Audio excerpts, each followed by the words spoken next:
Hi, my name is Heather Feather. I am the owner of Rare Bird Medicine. Today's topic is I love you. If you haven't heard those words in a while, I love you. Yay! I find it fascinating as humans, quote unquote, evolve, how tense they are around words like I love you. As a single person, it's really weird. Like two-leggeds come together and there's this expected dance of time elapsing before you're able to love someone. You're supposed to have witnessed or been in a relationship, if we're speaking on romantic levels of existence, for some time in order for love to be an appropriate thing to feel and to say. And I find that not only to be a lie, I find it to be delusional, because love is fundamentally what you are. You are the light of awareness, the light of truth. The light of truth is love. All fear is false evidence appearing real. So why are we so reticent to connect to what we are? Why are we so addicted to pretending like instead we should be very nervous about those words? And I think a lot of it stems from we don't recognize that relationships are eternal. We think, well, if I do feel love for you, or if I say that and it's too soon, first of all, that might be weird for you because it doesn't follow normative earth school rules, and we all better look normal and be sheeple instead of individuated creative people. But also, what if it doesn't work out? What if you don't love me back? What if we break up? What if da-da-da-da-da-da-da? And a lot of that consciousness, the foundation or the root underneath that blooming plant is, that blooming plant of thought is, relationships aren't eternal. And if I give you love, I'm going to have to take it away if you go away, is one foundational thought that can be in there. But another thought is that, like, if you stop loving me, or you don't, return the love, then I will have been a fool. There are a lot of really, I always call them subterranean, even though that's earth-based, but, we're made of clay, we're kind of earth-based too. There's always these subterranean kind of thoughts back of what we're doing. I have made it a point for years now to use the word love often. I call everybody love. If you're making my latte, I'm calling you love. Thanks, love. When I'm picking it up, I'm like, thanks, love. And are there people that I can energetically feel they think I'm hitting on them? Yes. I can feel them like, oh, I've had women be like, oh, I can feel in their energy. They're like, I'm not gay. And I'm like, fun. I don't care if you think I'm hitting on you. Like, good. Feel attractive today. You're welcome. Like, I'm going to call you love because love is what you are. That's your name. When you post things, I'm going to love it on Facebook because I love you and I love what you're doing. Love it. I want to feel my heart. I don't want to I like that. I like it. I like it that you said, that's nice. You said something. How nice. No, I love it. I love it that you're talking. I love what you're sharing. I love who you be. I love the deliciousness of your frequency. I love your offering. Please do it more. Thank you.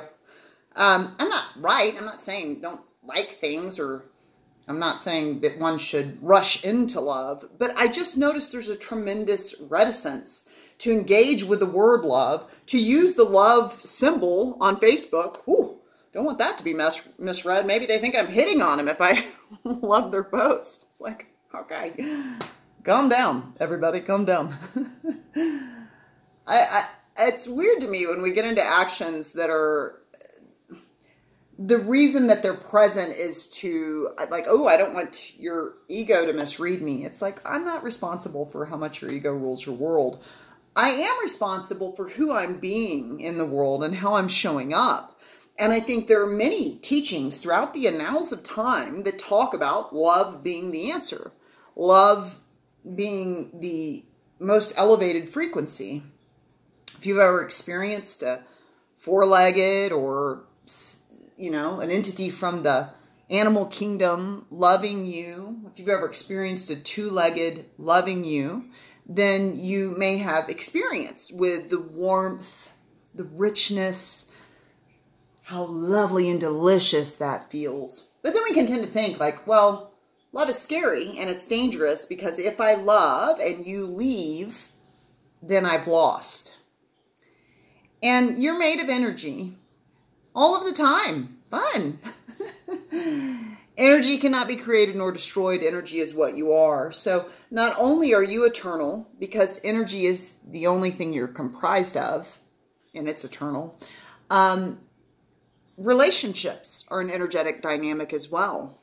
And all relationships are between energy and energy, which can't be created nor destroyed. So all relationships are eternal.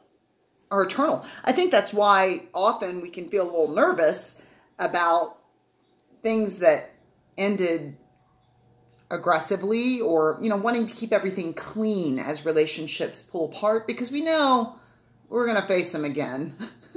We know, even if we're a YOLOer and we don't hold the concept of living many, many, many lives to evolve, even if you think you just jump into one flesh sack down here, you're going to face them again. You'll face them again in the spirit realm. Relationships are eternal. If you believe in the concept of something beyond your flesh costume matrix, you're going to see them again. If you believe that energy cannot be created nor destroyed because you're more atheistic, agnostic, or scientific, then relationship is an energetic dynamic and it'll always be present. And I am energy having relationship with other forms of energy in their flesh sacks. So those relationships are eternal.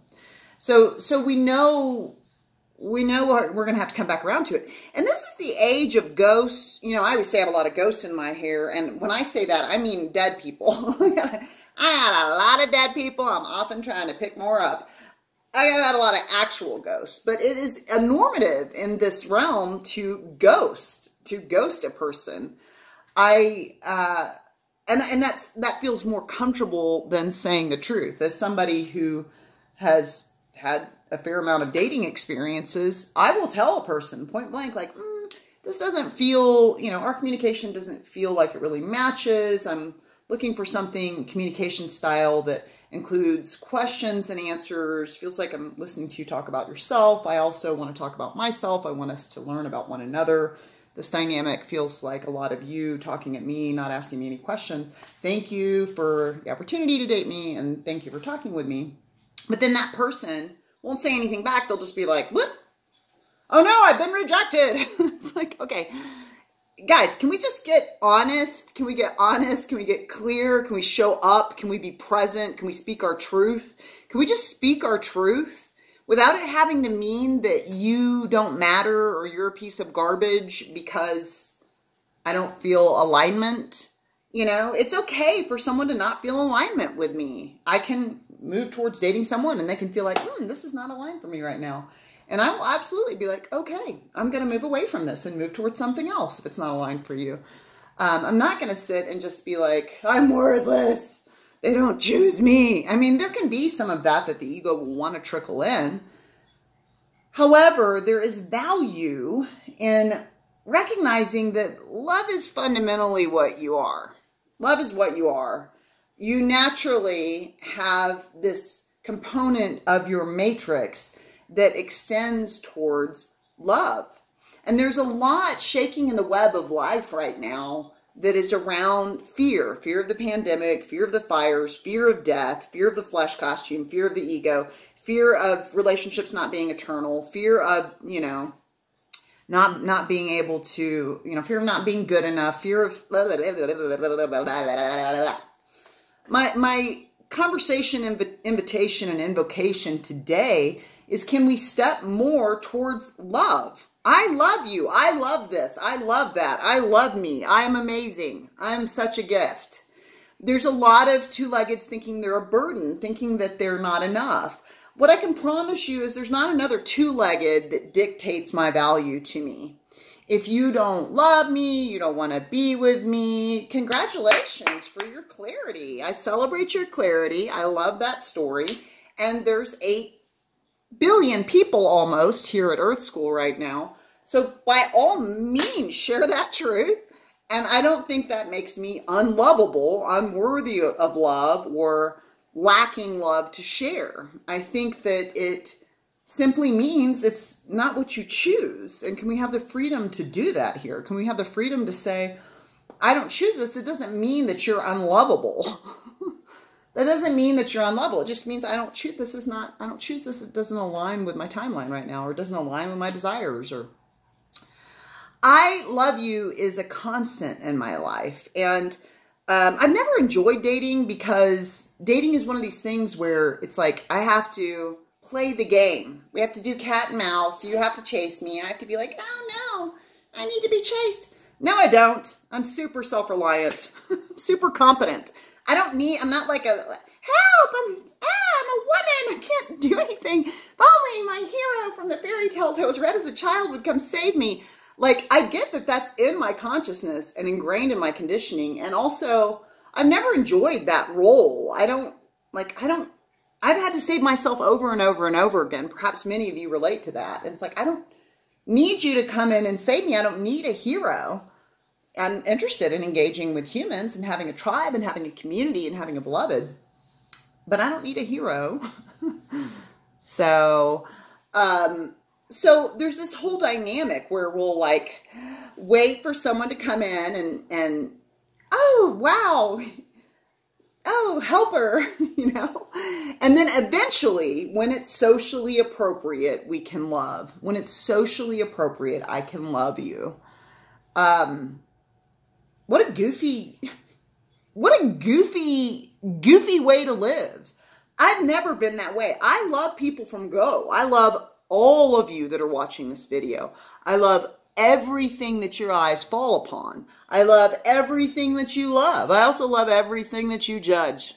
Fun. Shaking the web with love, everybody. Let's shake the web with a little love today. Let's shake it with some love. Let's shake it with some love. And the thing is, what the ego denies, it projects. So if I'm having a hard time loving you, if it takes time for me to figure out how to be love, which is the truth of what I am in my frequency, not only am I in a state of denial of truth, however, I'm also in this other state called I am walking in this falsehood that like love takes time. Ooh, it takes time to love. It takes 0 seconds. It took exactly 0 seconds for me to be deeply in love with the Roadrunner that I just watched run across the street and Snickle Fritz skedaddle it up a level because a car was literally about to hit it. I was just like, you are so wild. I love it that you exist.